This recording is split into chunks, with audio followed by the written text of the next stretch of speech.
Shall we start reading? Shall I read?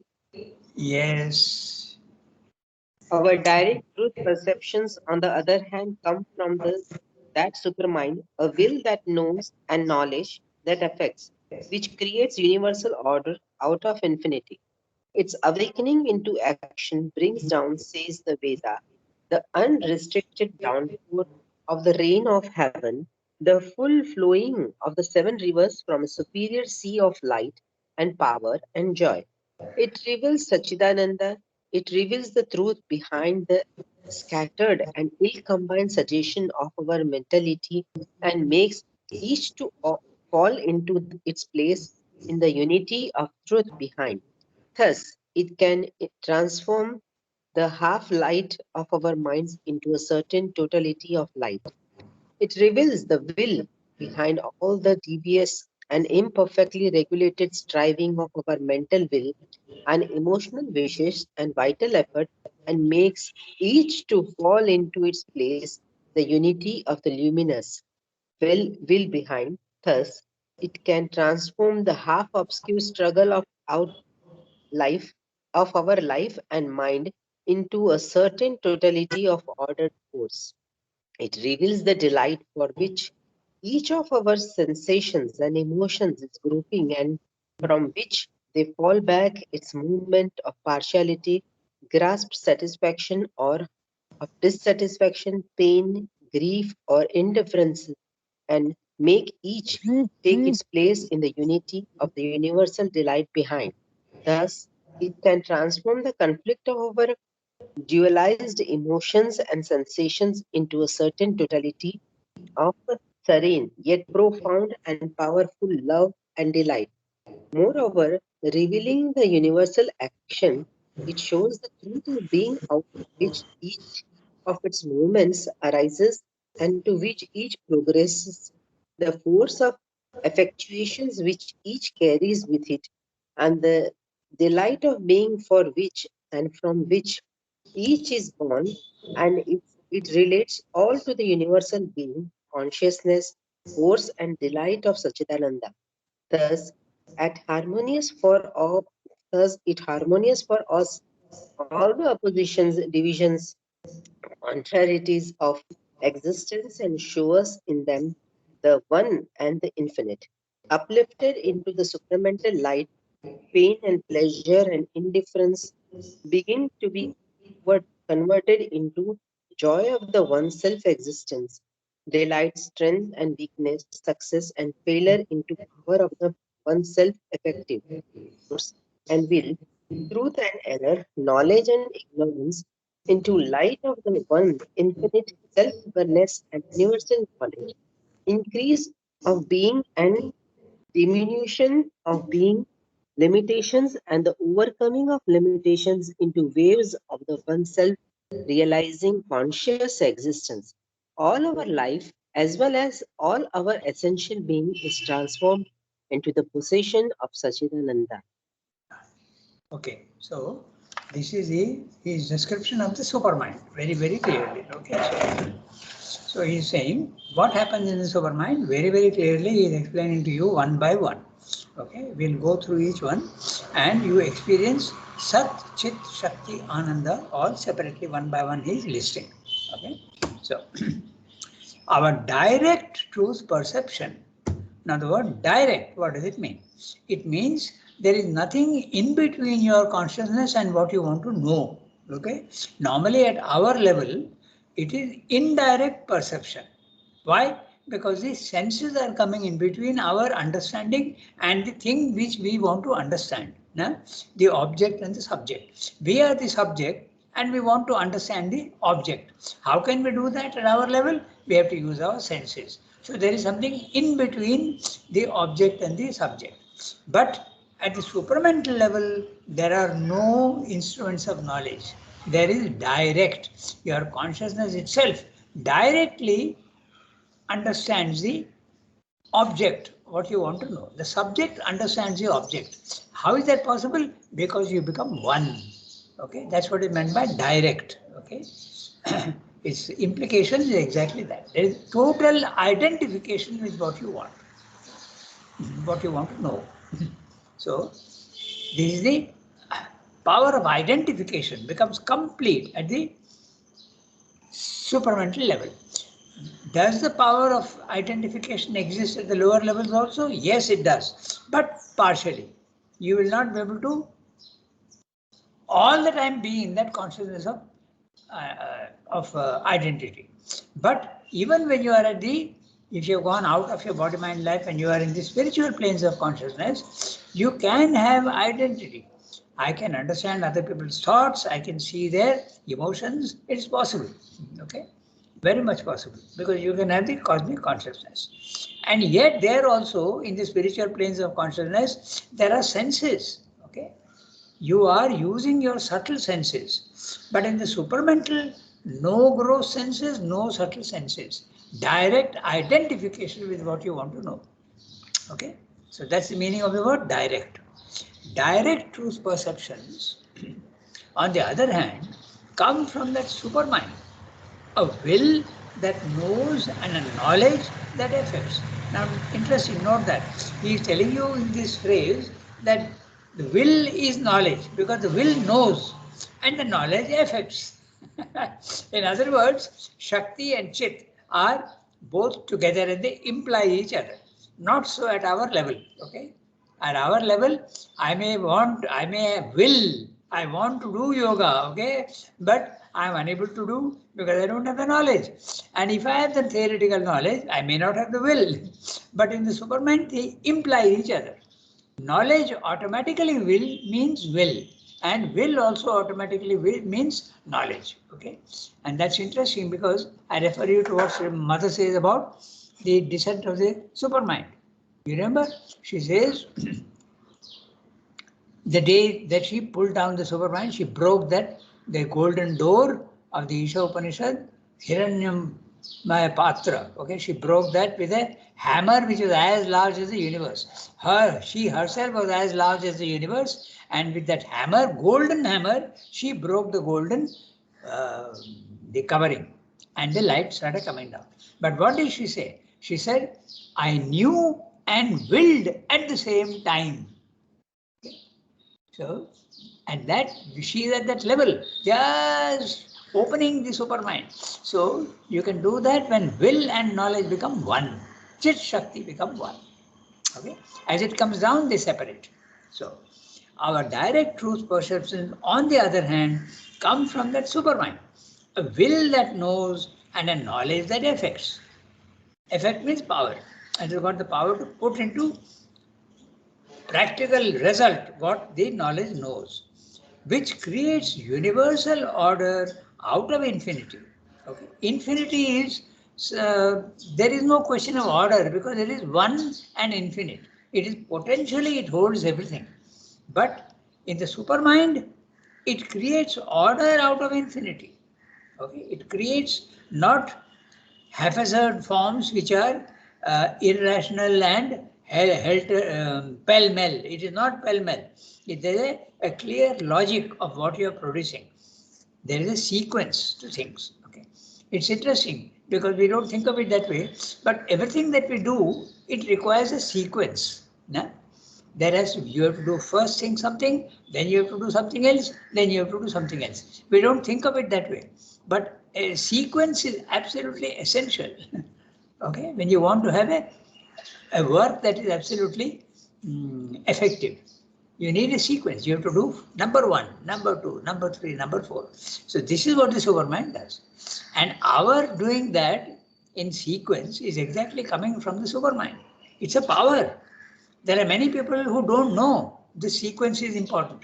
I'll give you an instance, then you'll understand immediately, okay? So, there are many people who do something first and then, wait. I have to do something else first, okay? So you sit down. So for everything that you do, there is sequence. If you are going to break a wall, okay? then you have to get the hammer first, then you have to move everybody out of the range and then do your work. If you want to stitch, you can't stitch without a needle. So first you have to get hold of a needle, but that's not enough. You have to also get hold of a thread. Then you have to sit down quietly and concentrate and then start the work. So everywhere there's a sequence. This sounds very obvious and very ordinary, but it is not so ordinary as you think. I'll tell you a joke, okay? It is a very interesting joke. It was somebody who was with me in the press, okay? It's a question of the sequence, okay? It's a joke, but it's a very serious thing, okay? So this gentleman, who was a very good friend of mine, he was a proofreader, okay? So, and he had a very good sense of humor. He had a cold, and that cold he was told by the doctor to gargle, okay? So he was told to gargle. So he said, I started gargling, but I saw that I am not having any effect at all. Why is the cough not going? So then he told me, I sat down and very, very clearly started analyzing all my movements. And then I found there is a question of sequence. Okay. So what I was doing was, I was first of all taking the hot water, okay, then putting it in my throat and then spitting it out, and then I start gargling. So it sounds so funny, but that's exactly what he told me. So there is a sequence. Once you put the hot water into your throat, you have to start gargling and not throw it away. Your throwing away comes after the gargling. So it was really very funny, and I still remember the incident. Of course, he was very humorous, and that's what he told me. So everything requires a sequence. That sequence is what Sundar is saying here, which creates universal order out of infinity. If you don't do it in sequence, there won't be any order. Okay? Its awakening into action brings down, says the Veda, unrestricted downpour of the rain of heaven. Okay? And the full flowing of the 7 rivers from the superior sea of light and power and joy. Note, light, power and joy. Again, we are harking back to the Satchidananda. Light is knowledge, okay? Chit, consciousness. Power is Shakti, and joy is Ananda. So constantly, at the highest level, there is a sea of Satchidananda. And that Satchidananda starts coming down in rivers. And what are the rivers? Srivada follows the Vedic pattern of the 7 rivers. River number 1, Sat. River number 2, Chit. River number 4, Ananda. River number 4, Supermind. Then mind, life, body. These are the 7 rivers that are coming down. And this river is constituted of what? It's constituted of substance, Sat. It is constituted of consciousness, Chit. It is constituted of also Shakti. There is energy in it. And finally, there is also Ananda. But when the rivers come down, all these 4 rivers become separate. Okay? You don't see them as one. They become the many. Okay? Very clearly, he is telling you the full flowing of the 7 rivers from superior sea of light and power and joy. It reveals Satchidananda. You have noticed? Extraordinary sentence. 3 words. His sentence is so fantastic. There's a drama in it, okay? When his sentences are so long because they are very descriptive. But here, it reveals Satchidananda. It reveals the truth behind the scattered and ill-combined suggestions of our mentality. Note the ill-combined suggestions, okay? Helter-skelter at our level, okay? But not in the supermind. In the supermind, it's not ill-combined. It's perfectly combined because there is order, okay? And it is scattered. It is diluted. In the supermind, it is not diluted. It is very, very concentrated and pure, okay? And what is pure and concentrated? All the 4. Substance, consciousness, Ananda, as well as Shakti. Okay? It reveals the truth behind the scattered and ill-combined suggestions of our mentality. In other words, when you are at the supramental level, you understand the nature of the lower mentality. You understand its nature. It reveals the truth, okay? And makes each to fall into its place in the unity of the truth behind. There is a truth behind each of these so-called limited things, but the truth is revealed when you go to the supramental level. In other words, you see hatred, you see cruelty here, but when you go to the supermind, you see the origin of all these things and they take on a different value altogether. Okay? So that's what he's saying. Everything has got a purpose and a meaning. And as Mother says, in the physical world, they seem to be purposeless and something negative, but that's because they are out of place, because you are not seeing them in the right way. That's why it happens to be like that. So first of all, it reveals the truth. You will see that he is going on using the sentence, it reveals the truth, then 4 lines below, it reveals the will, then it reveals the delight. Okay. So again, he is insisting on the Satchidananda, each aspect of it. So first of all, it reveals the truth. That is Chit. Okay. It reveals the truth behind the scattered and ill-combined suggestion of our mentality and makes each to fall into its place in the unity of the truth behind. There is a truth behind all the chaos of the physical world. The physical world is a chaos, and behind those chaos and all the forms, you see the truth. Now, you don't see the truth now in the background, but when you are at that higher level, you see the truth behind and you understand the nature of the physical world. You don't condemn it anymore. You don't find fault with it. You find the reason for what it is. Okay, that's what he's saying. Then, thus, it can transform the half-light of our minds into a certain totality of truth. Okay. The word certain can have 2 meanings. First of all, it is 100% sure, certain in that sense. Or a certain means something. But here it means completely assured, totally 100% sure. Totality of truth. Second, it reveals the will behind, the Shakti aspect. Okay. It reveals the will behind, and he is using the word behind because in all the energy that you see in the physical world, okay, sometimes it is an energy that actually destroys, apparently. Okay, storms, okay, lightning, heavy rain, floods, tsunamis, whatnot, earthquakes, all these are expressions of the Shakti. But behind all these apparent phenomena, you see the original Shakti behind creating all these things, and you understand the nature of the physical world. It reveals the will behind all the devious and imperfectly regulated striving of our mental will. I was talking at the universal level, but even at the individual level, we use our Shakti very often for wrong things. Okay? Imperfectly regulated striving of our mental will and emotional wishes and vital effort. So first of all, the Shakti in the mind becomes will. The Shakti in the higher vital becomes the emotions. And the Shakti in the lower vital becomes the effort, the vital effort. So, number 1, mental will. Number 2, emotional wishes. Number 3, vital effort. The Shakti coming down expresses itself in this way and makes each to fall into its place by the unity of the luminous will behind. The luminous will is the eternal Shakti, which comes down into different forms in the physical world. Thus, it can transform the half-obscure struggle of our life and mind into a certain totality of ordered force. Look at the similarity of the sentences also. He is revealing, he uses, it reveals, and also is using the word certain totality of ordered force. Earlier it was a certain totality of light, now it's a certain totality of ordered force. Now see how accurate his sentences are. It is not certain totality of force. That force is ordered. He is adding an extra. It is full of sequence and meaning and purpose. Okay. Third, it reveals the delight. He is now coming to Ananda.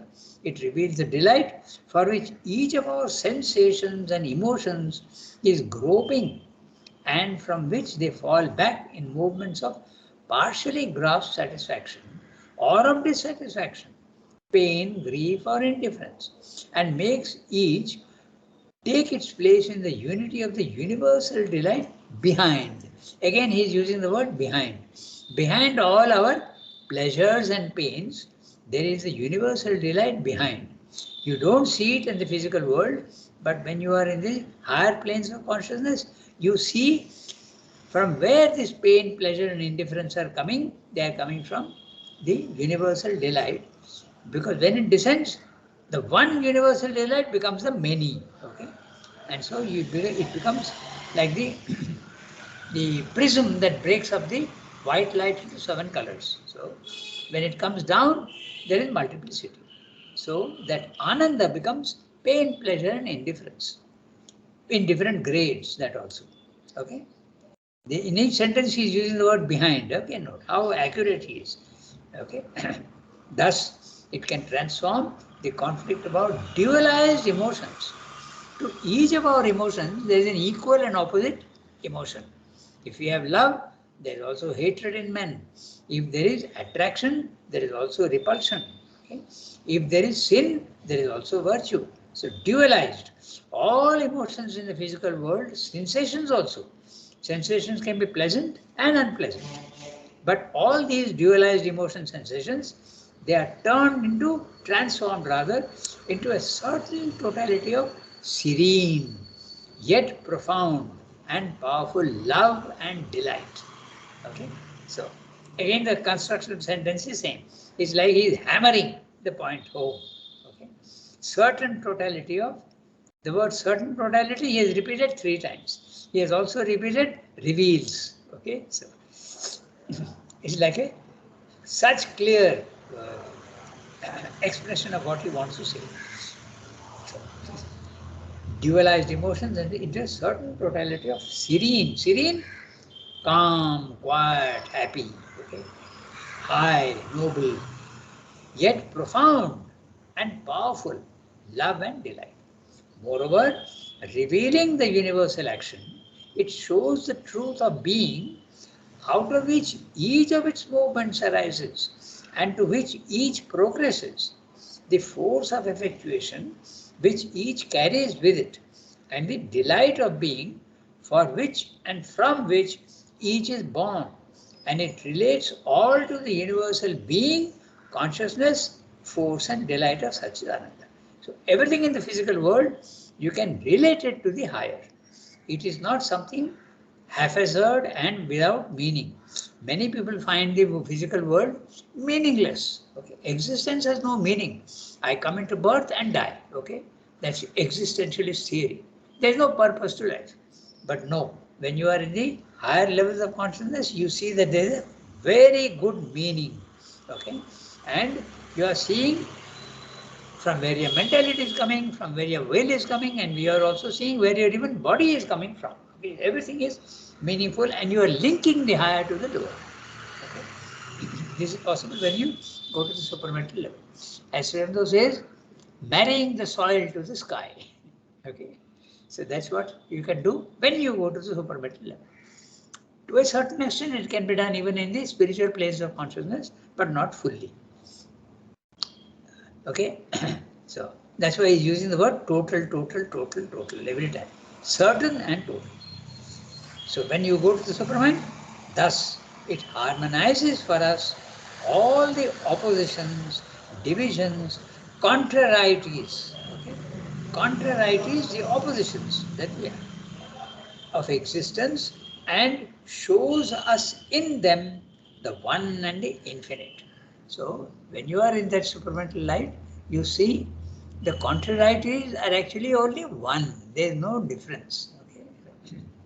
There's basically the nature of all these things is only one. It seems to be different, but it's not really different. It's like a sea which is one, but each wave in the sea is different. And yet it is a sea. Okay? So this is what he's saying. So even sin and virtue are essentially the same vibration. Okay? Good and evil are essentially the same vibration. Sounds very funny, but that's exactly what it is. Okay, so and happiness and unhappiness also. Okay, love and hatred are also essentially the same. That's why when you go to spiritual planes of consciousness, you go beyond sin and virtue.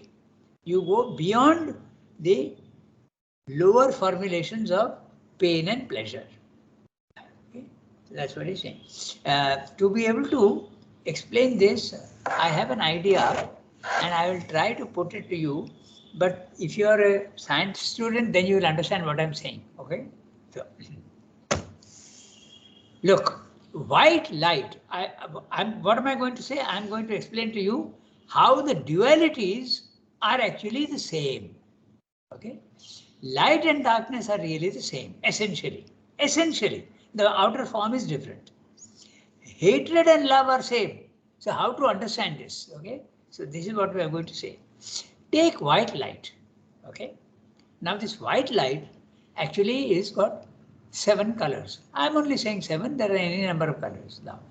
What difference is there between red and blue?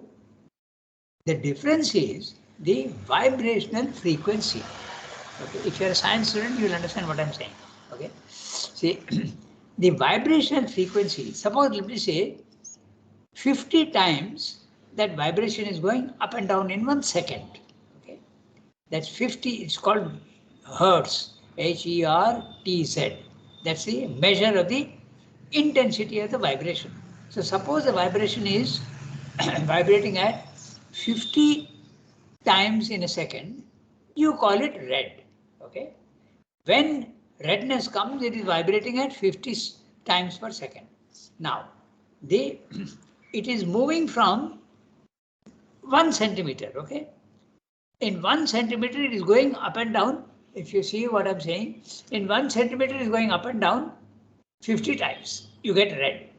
Now I change that to 70 times, but 1 centimeter only. Okay, so it becomes blue. If I go make it to 90 times is going, it becomes green or violet or whatever you want. Okay. Now, instead of limiting it to 1 centimeter, I make it 5 centimeters. But the vibration still remains the same. Okay. It is still vibrating 50 times a second. Okay.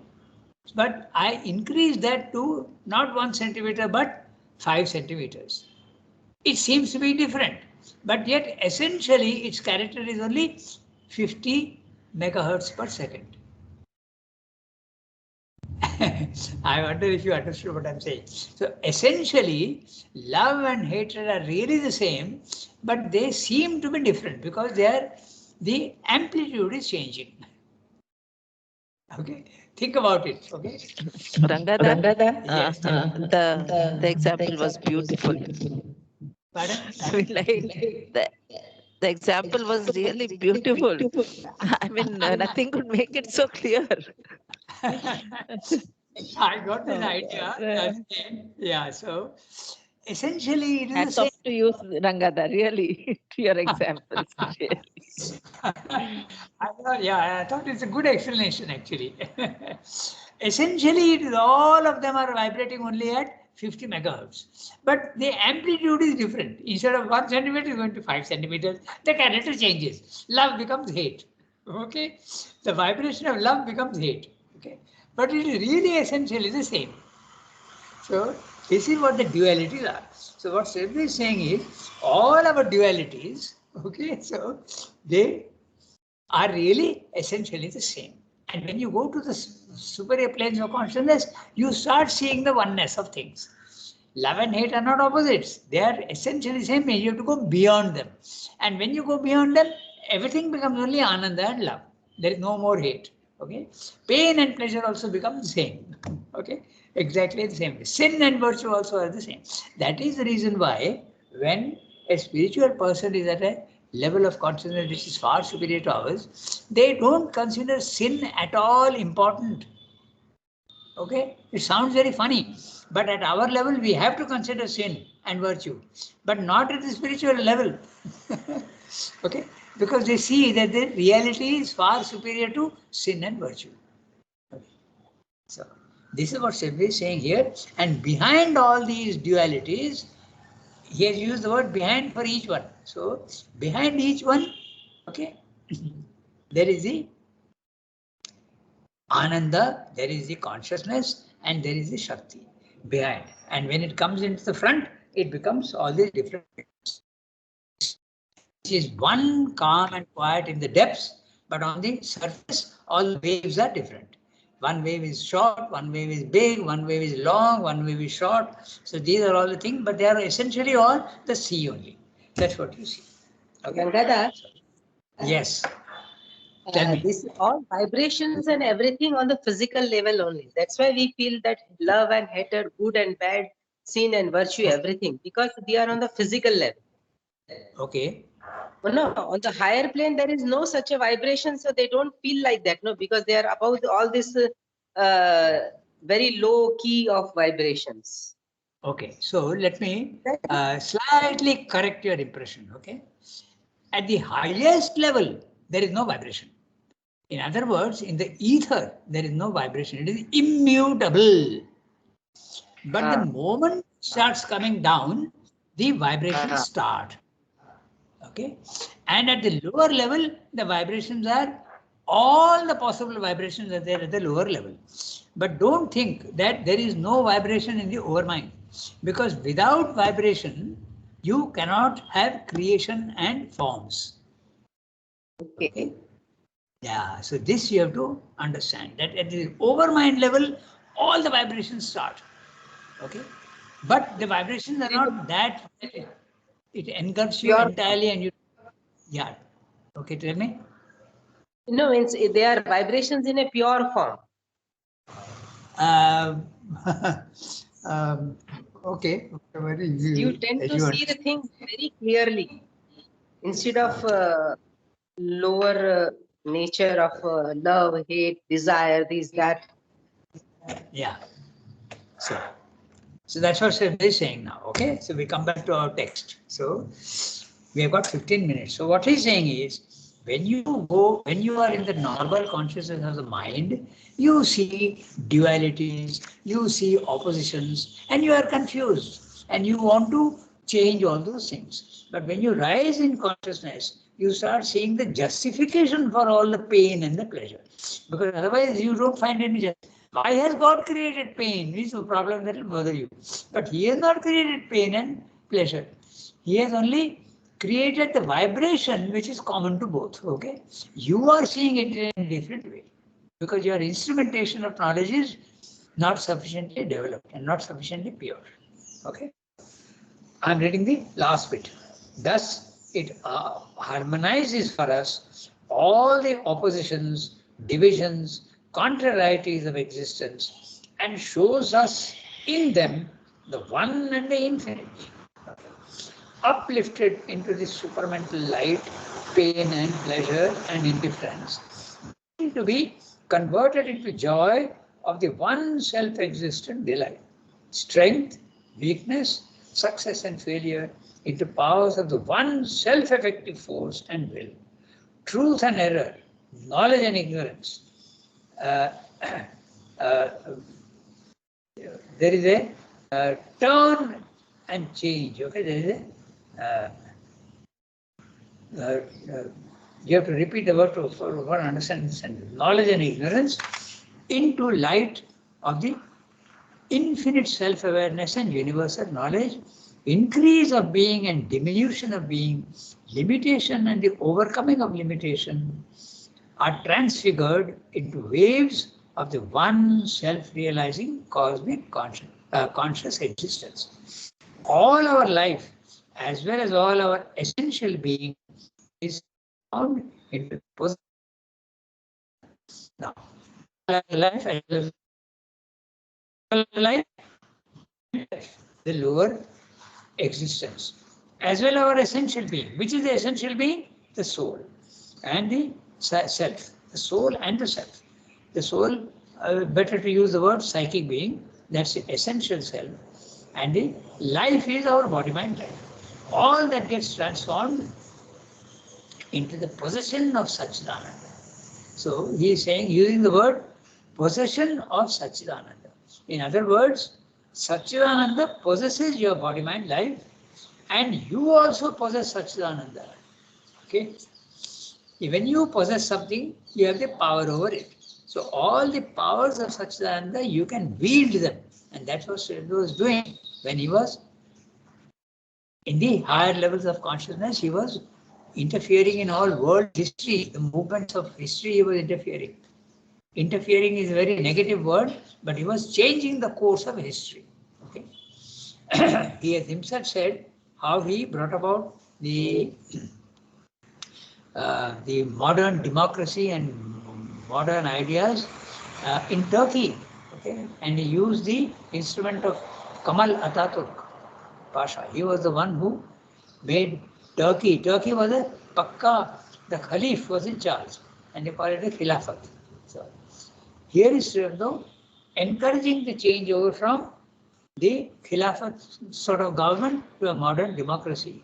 And if you know history, our Gandhi was supporting the Khilafat because he was supporting the Muslims. The Muslims didn't want the Muslim Shariat law to disappear, but he introduced the modern methods of knowledge and modern methods of governance. So he was interfering in Turkey, not interfering, he was influencing. I'm using the wrong word. Influencing things in Turkey. He was influencing things in Ireland because they were fighting the British. Unlike our Indians who fought with ahimsa, okay? But they fought with guns in Ireland and they became free. They had to suffer a lot for that, but they did that. And in Russia also, he was influencing the events. Okay? He even influenced the events in the World War. We know that Dunkirk, okay? That famous example of Dunkirk. There even, it was so fantastic, the Dunkirk phenomena, that there are 2 or 3 films on it. How they escaped. 300,000 Allied troops crossed over the English Channel, went into England, and were not, they continued to fight. Otherwise, the Germans could have finished them off, like sitting ducks. Okay, so now we can go to the next sentence. We have got 10 minutes. Let's read the next one. Shall I read? Okay, Yasmin, go ahead. Since you're Or maybe, yeah, I can read. I have been absent for a long time. There are 2 paras. Okay, so between the 2 of you, you decide. Jasmine offered first, and Geeta has also offered. No, please let Gitanjali read. Okay. Thank you, Yasmin. Okay, go ahead. By way of this integral knowledge, we arrive at the unity of the aims set before themselves by the 3 paths of knowledge, works, and devotion. Knowledge aims at the realization of true existence. Works are directed to the realization of the divine consciousness will, which secretly governs all works. Devotion yearns for the realization of the bliss which enjoys as the lover all beings and all existences. Sat, Chittapas and Ananda. Each therefore aims at possessing Satchidananda through one or other aspect of his triune divine nature. By knowledge we arrive always at our true eternal immutable being, the self-existent, which every I in the universe obscurely represents. And we abrogate difference in the great realization, so aham, I am he, while we arrive also at our identity with all other beings. So, very small para by those standards, and he will quickly go through each sentence. Okay, by way of this integral knowledge, Sremdo wants the integral knowledge, he wants all. Sat, Chit, Shakti, Ananda. He has described that in great detail in the previous para. It reveals knowledge, it reveals will, it reveals also Ananda. By way of this integral knowledge, we arrive at the unity of the aims set before themselves by the 3 paths of knowledge, works, and devotion. Jnana Yoga, Karma Yoga, and Bhakti Yoga. Knowledge aims at the realization of true self-existence. This true self-existence is Sat. Okay? So knowledge understands that. Works, okay, are divided. Okay, there's in the SABCL you don't have divided, but Gita read are are directed because there is the correction in the CWSA. Works are directed at the realization of the divine conscious will. Okay, so conscious will works. Okay, so works means your actions, whatever you are doing, karma. Okay, all is you are trying to let the divine will do your actions, guide your actions by the divine will, which secretly governs all works. In any case, the divine will is doing everything in the physical universe, but because you have an ego, you think that you are doing, which is a mistake. Okay? Then devotion yearns for the realization of the bliss. He is describing the Jnana Yoga, Bhakti Yoga, Karma Yoga. Okay? So one is wanting knowledge, one is wanting will, power, and one is wanting bliss, which enjoys as a lover all beings and all existences. Sat, Chit, Tapas, and Ananda. Sat goes to knowledge, Chit, Tapas goes to Karma Yoga, and Bhakti Yoga goes to Ananda. Each therefore aims at possessing Satchidananda, okay, through one or other aspect of the triune divine nature. The word triune means three in one, okay, not triple, it is triune. There are three, but actually they are only one, okay. Satchidananda is only one, divine nature.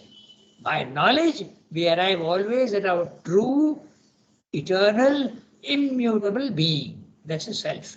Self-existent, which every I in the universe also represents. The I is capital I with inverted commas. It suggests the egoism. Okay, every egoism obscurely represents the self. It's a shadow. The real being is yourself, which is universal and individual at the same time. And in the universe, it is represented. It becomes a shadow of the ego. There is a truth to ego. It individualizes you, but it's a false thing. It's only a shadow, not the reality, which every I in the universe obscurely represents. So your ego is representing your true being obscurely. Okay, it's a shadow. And we abrogate difference in the great realization, soham. Okay? When you, if you put two words, it becomes so aham. But sometimes in poetry, you have to, because of rhythm and meter, you have to say soham, soham asmi. Okay? So, I am he. These are the three great realizations of the Vedanta. Tat Tvamasi, you are that in one Upanishad. Soham asmi, that is the another one. And Sarvam Khalu Idam Brahman. Sarvam Khal Vidam Brahman. These are the three great realizations of Vedanta. While we arrive also. Yeah. Also Prajnana Brahman.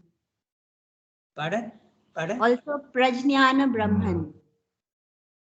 Okay. But these I am quoting Sri Aurobindo, okay?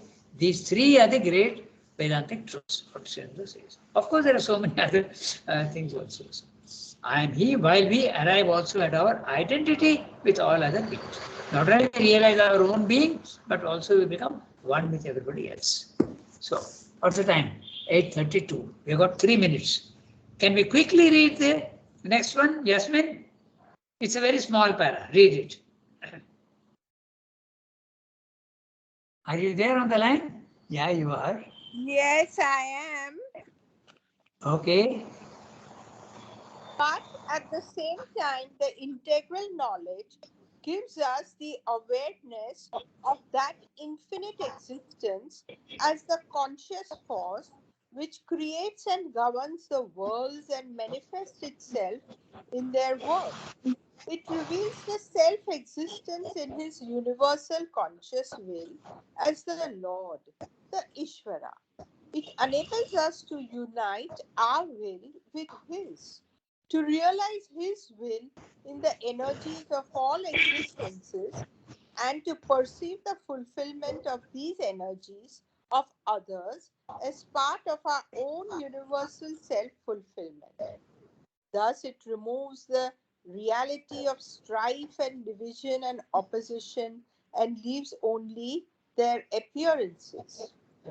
By that knowledge, therefore, we arrive at the possibility of a divine action, a working which is personal to our nature, but impersonal to our being, since it proceeds from that which is beyond our ego and acts only by its universal sanction. We proceed in our works with equality, without bondage to work and their results, in unison with the highest, in unison with the universal, free from separate responsibilities for our acts and therefore unaffected by their reactions.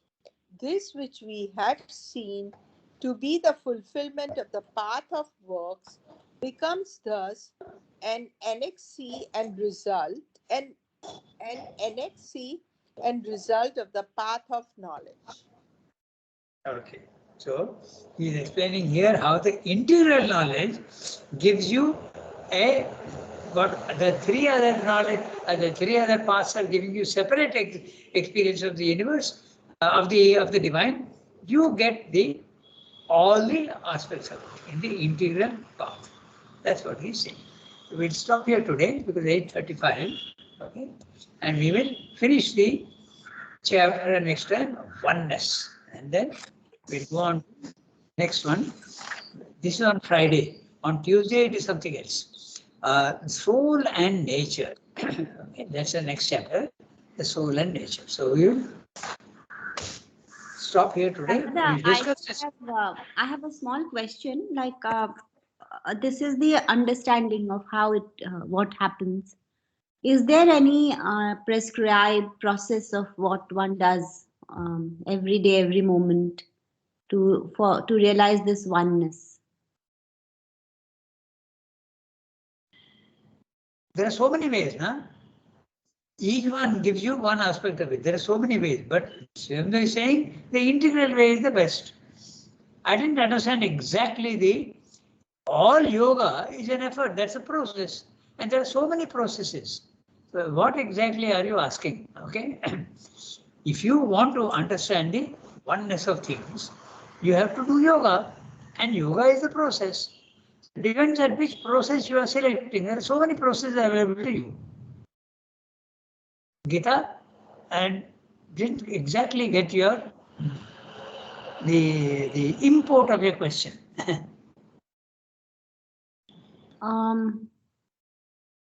No, I want to know like one is remember and offer, you know. Okay.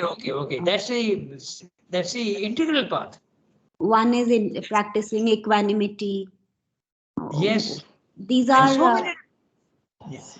There are so many different ways. So for But oneness, what specifically does one? Achha, now I understand. Okay, you are saying to experience love is one way, to experience power is one way, to experience oneness is one way. I don't think it's exactly like that. Okay, I don't think it's exactly like that. Each process will open you depending on your nature. Okay, it will open you to certain things. When you go to Jnana Yoga, okay, obviously oneness is an aspect of knowledge. Okay, when you do also love, you also get the oneness. Oneness is there in all the paths. Huh? So it's not that oneness is something separate which you go with a separate process. I don't think it's like that. In Jnana Yoga, you get oneness. You understand the essential oneness of all. In the love path also, you identify yourself with everybody. So that also is a oneness. In the Karma Yoga also, you realize that the universe is being operated by Shakti, and you see also the oneness. So oneness is there everywhere. It depends on which path you follow. I think I've understood what you're saying now. But that's what it is not that to get love you have to follow one particular path. You can follow any path. You can get that. If you want oneness, you have to follow one path. It's not exactly like that. Rangana, I think it Yeah. means that selflessness and abolishing the ego. Ah, Then one only this oneness will. Then this oneness will come everywhere. Yeah, these are all very complex things, okay? Without trying for abolition of ego, if you go through devotion, okay, in the devotion aspect, you're not thinking of eliminating the ego, okay? And yet you get that result. And then the ego will disappear. So it depends. We can't. Hello? Yes, tell me. You know, Tell me. Sri Aurobindo has talked of the two grapple hooks. One Yes, is that's right. to open to the psychic being, and the other is to make the mind silent. And I think if we Okay. have those two grapple hooks, one can rise very easily. But to get those two grapple hooks is extremely, extremely difficult. Of course. That is the integral yoga. Okay. In the integral yoga, is asking you to use one of these methods. Go into the psychic being or rise into the self. And that you do by concentration or by devotion. So each yoga is different. So those, and I think we are all following integral yoga. So we need those two grapple hooks, no? Yeah, we are Without trying. which you can't rise. Or you can't transform yourself. That is why, Rangada, if you see the way synthesis of yoga, the book, it explores the Gita's way, the first section, and the second section is the integral yoga way. There are 4 sections, and the integral yoga is the last section. Okay? First Yes, of all, the first 3 are the Gitas. That's right. Not exactly Gita, I would say that. The No, I Gita mean he has the brought, path of yoga, bhakti, and this one, 3 paths works. and he has discussed for the Karma Yoga. Okay, so first is the Karma Yoga, then you have the Jnana Yoga, then you have the Bhakti Yoga, and finally you have the integral yoga.